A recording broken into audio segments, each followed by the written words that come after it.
All right, everyone, as the panic-driven political age continues, I figured it was time to talk about mass panic in an occult or a spiritual or a cryptozoological sense.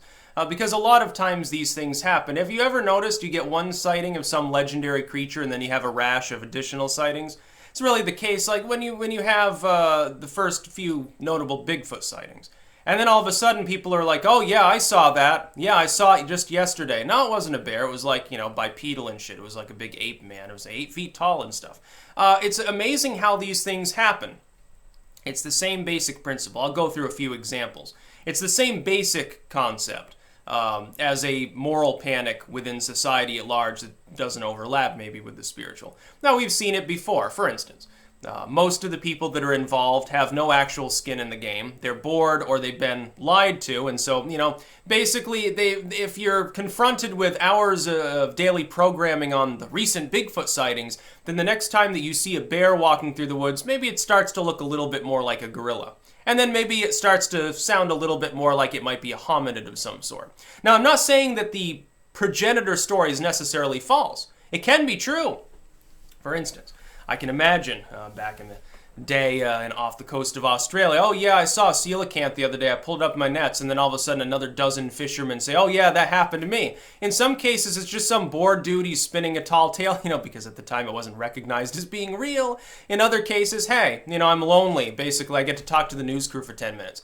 And I'll sit there and I'll try to force them to listen to every fucking fish story that I've ever told. We've had this. The Beast of Gevaudan is probably a great example. Now, number one, the Beast, and I've already talked about this in the Occult playlist. You can go back, I think it was in the 120s or 30s or something. The Beast of Gevaudan existed. There was an actual animal. They did catch something that was wolf-like, but not quite a wolf.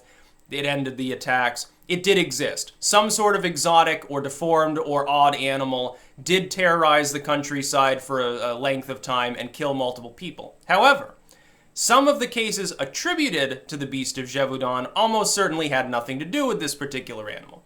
This was one particular animal.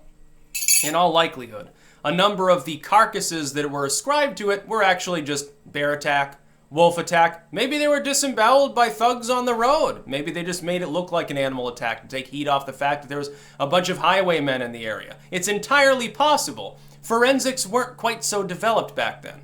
In some of these cases, a tale attributed to the creature itself weren't subject to any eyewitnesses. It's just, hey, she disappeared, we found the dead body, it was mutilated, must have been the Beast of Gevaudan. By the way, it's certainly a cryptid. We don't know what creature specifically this was. If I had to take a guess, the two best explanations that I've come across, lion or large hyena. Essentially, some French noble, got the French colonies all over Africa. They got an exotic animal, they brought it back illicitly, probably didn't pay some royalty fee or tax or whatever you paid to the crown for everything back then. Then the animal escaped and they're like, well, I'm not going to own up to it because then people know I didn't pay the fee. Oh yeah, and I might be liable. The crown might be pleased to make me pay the victims when this hyena or lion or whatever it was kills people. There was a moral panic at the time. People were terrified. They went out only in groups or they stayed indoors. They were terrified. At first they thought it might be wolves. They went out and killed a bunch of wolves. They killed some very large wolves. The wolves weren't responsible for the attacks, although, might have helped with the rabies in the population at the time. No, what happened is that some of the attacks probably weren't the Beast of Gevaudan. Essentially, someone's attacked by a wolf or a bear or something, and they're so panicked thinking about this beast, like, oh my god, the devil's going to get me. They don't even get a good look at it necessarily. They get mauled by a bear. It goes back off into the woods, like, oh my god, I survived a scrape with the Beast of Gevaudan. Just wait till people hear this. Because it was interesting to say, a mundane animal attack becomes a spiritual event. We could talk about the Jersey Devil, by the way. A creature that I'm not so sure that I actually believe in. The idea of a winged, horse-headed creature that was the result of a curse or something like that, or a woman having, like she's, what was it, her 10th child, and she's like, oh God, another kid, this one might as well be the devil, I think is what she supposedly said, and then it was, and it flew up the chimney and ran off, and, I guess, terrorized the area.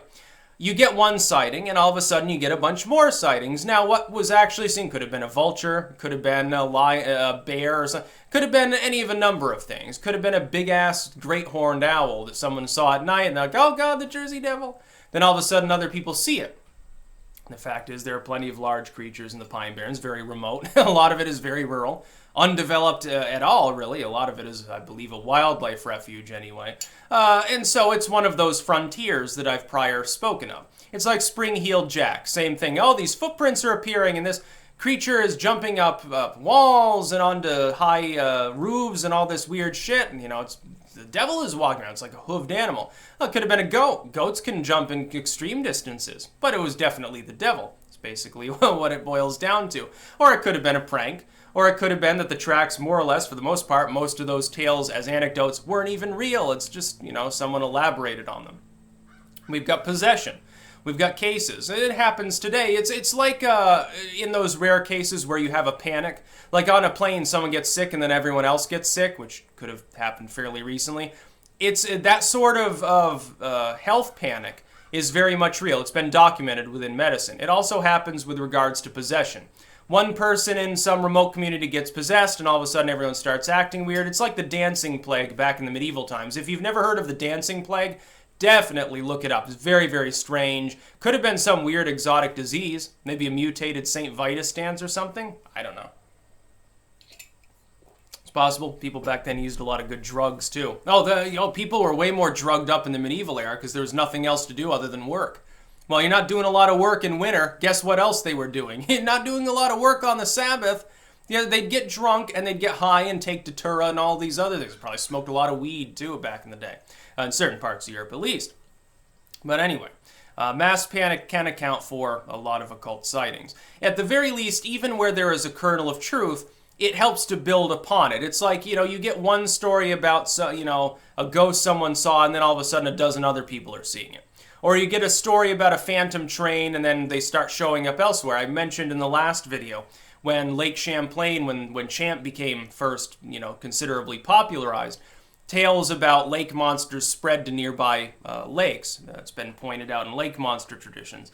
It's an interesting way in looking at things. Now that you can have a tale that is physically in some way, whether spiritual or not, it's true.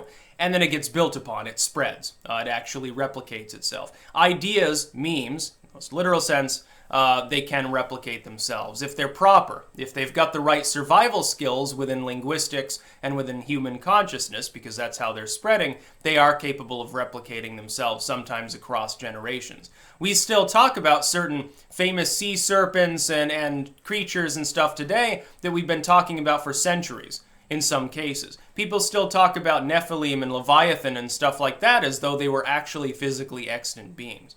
That's about all. Peace out.